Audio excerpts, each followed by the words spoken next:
Hello दोस्तों, नमस्कार। हमारे YouTube चैनल में आपका हार्दिक स्वागत है।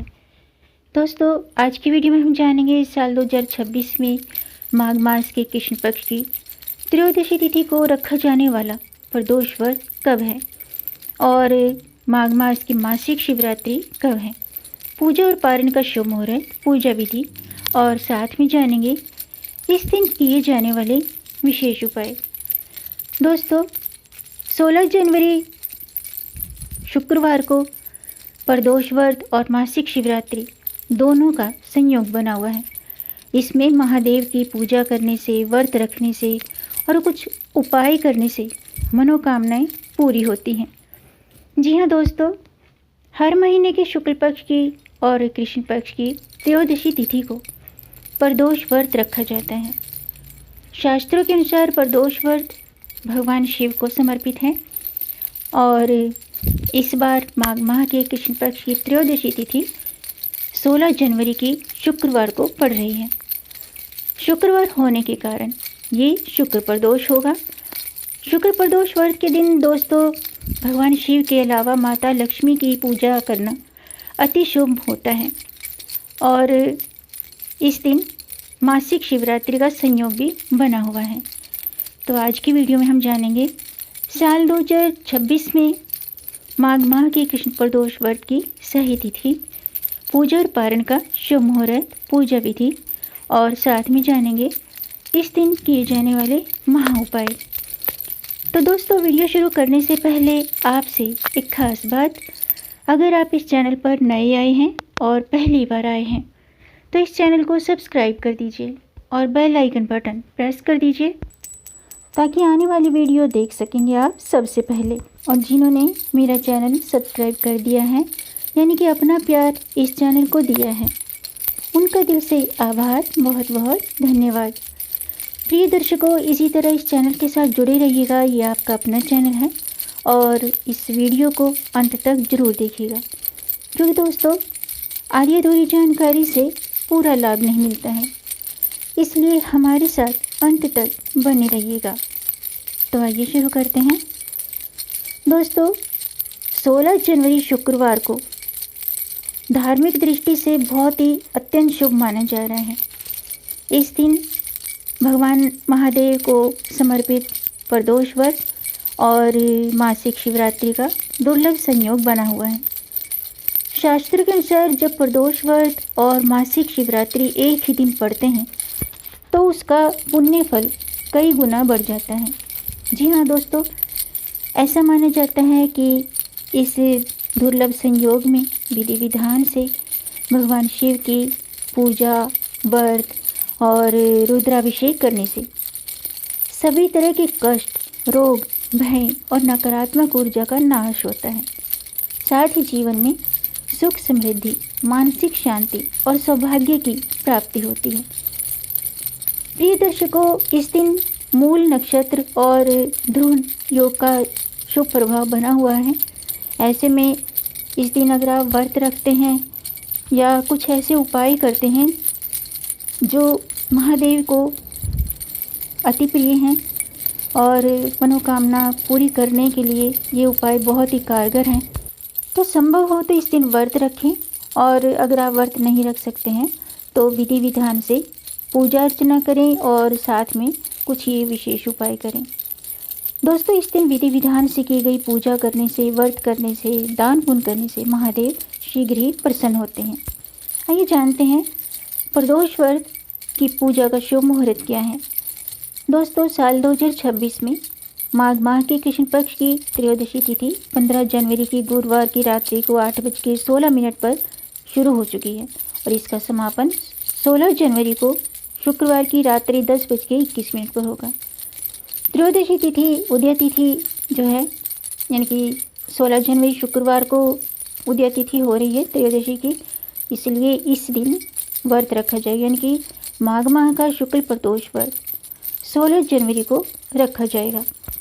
16 जनवरी शुक्रवार को प्रदोष व्रत की पूजा के लिए शुभ समय है शाम के 5:47 से रात्रि के 8:29 तक।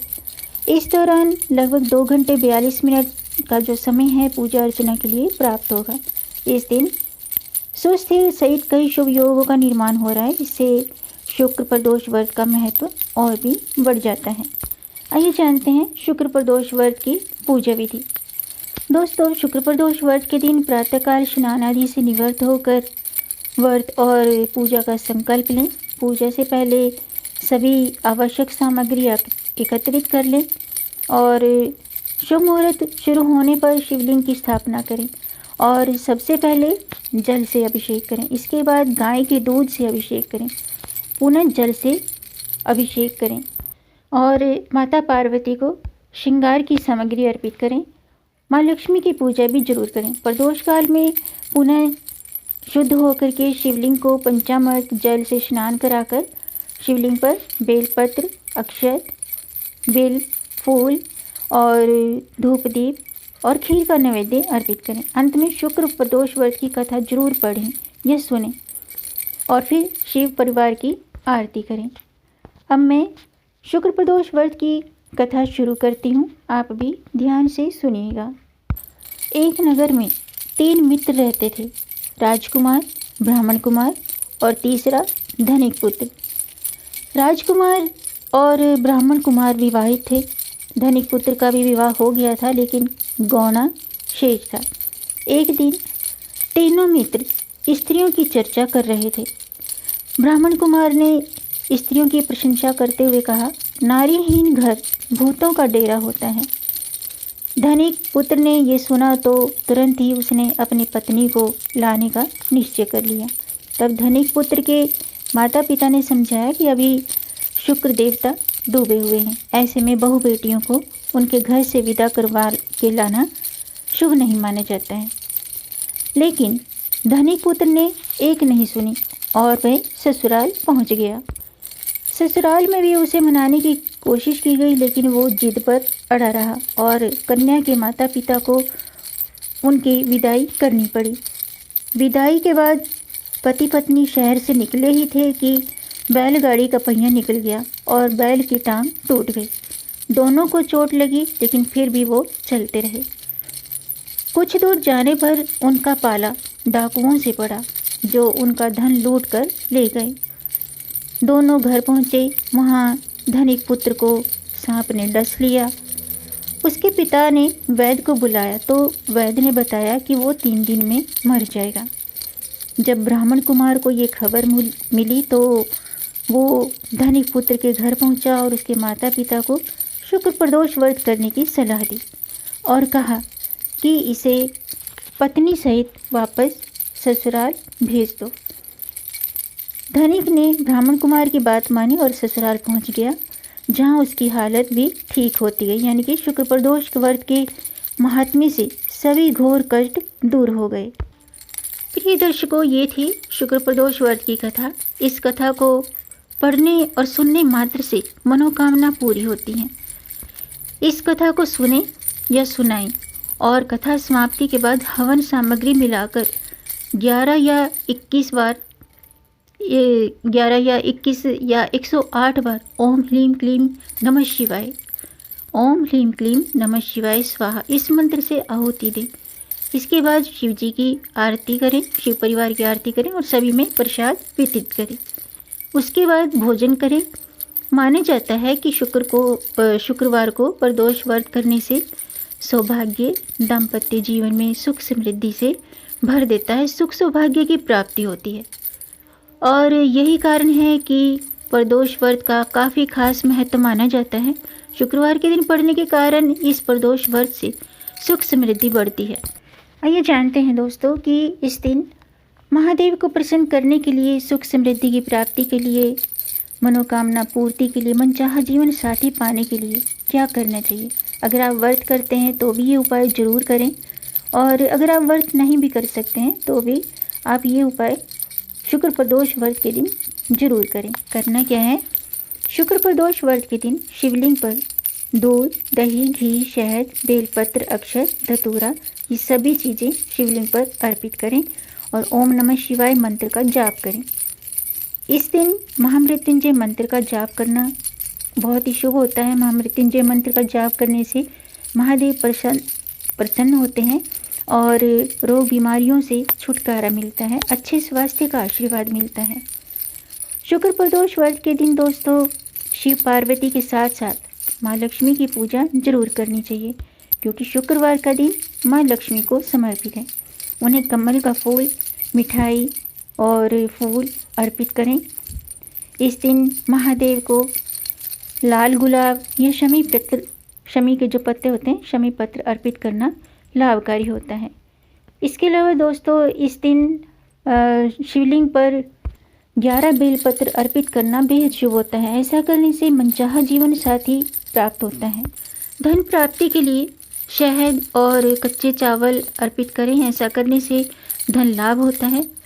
और शिव जी को दूध अर्पित करें। इस दौरान शिव चालीसा का पाठ जरूर करें। ऐसा करने से मनचाहा जीवन साथी पाने की कामना पूरी होती है। इसके अलावा दोस्तों इस दिन 3 मुखी रुद्राक्ष की पूजा करें। उस रुद्राक्ष को गले में धारण करें। इस रुद्राक्ष को गले में धारण करने से सभी कष्टों का निवारण होने लगता है। इसके अलावा आज के दिन जो दुर्लभ संयोग बन रहे हैं, इन शुभ योगों में शिव जी के 108 नाम का जाप करें और बेलपत्र लें, उस पर चंदन से ओम लिखें और महादेव को अर्पित करें। ये छोटे छोटे उपाय करने से मनोकामना पूरी होती है। जरूरी नहीं है कि आप ये सभी उपाय करें, इनमें से कोई भी एक उपाय करें और भगवान शिव को प्रसन्न करने के लिए मंत्रों का जाप करें। मंत्र इस प्रकार है: ओम तत्पुरुषाय विद्महे महादेवाय धीमहि तन्नो रुद्र प्रचोदयात्। ये जो मंत्र है, इस मंत्र का 108 बार जाप करने से सुख शांति की प्राप्ति होती है। और महामृत्युंजय मंत्र है: ओम त्र्यंबकम यजामहे सुगंधिं पुष्टिवर्धनम उर्वारुकमिव बंधनान् मृत्योर्मुक्षे यमामृतात्। इस मंत्र का जाप करने से मनोकामना पूरी होती है, रोग बीमारियों से छुटकारा मिलता है। तो दोस्तों आज के लिए बस इतना ही। उम्मीद है आपको ये जानकारी पसंद आई होगी। अगर आपको जानकारी वीडियो अच्छा लगा हो तो वीडियो को लाइक ज़रूर कीजिएगा और इस जानकारी को आगे बढ़ाकर अपनी फैमिली में, अपने फ्रेंड्स में ज़्यादा से ज़्यादा शेयर भी कर दीजिए, ताकि औरों को भी इससे लाभ प्राप्त हो। और अगर आपको कोई प्रश्न है या कोई सुझाव है तो कमेंट बॉक्स में ज़रूर लिखिएगा और मेरे चैनल को सब्सक्राइब ज़रूर कीजिएगा, ताकि आने वाली वीडियो देख सकेंगे आप सबसे पहले। वीडियो को अंत तक देखने के लिए आपका बहुत बहुत धन्यवाद। मिलेंगे नई जानकारी के साथ, तब तक आप खुश रहें, स्वस्थ रहें, अपना ख्याल रखें और अपनों का भी ख्याल रखिएगा। जय श्री हरि, हर हर महादेव।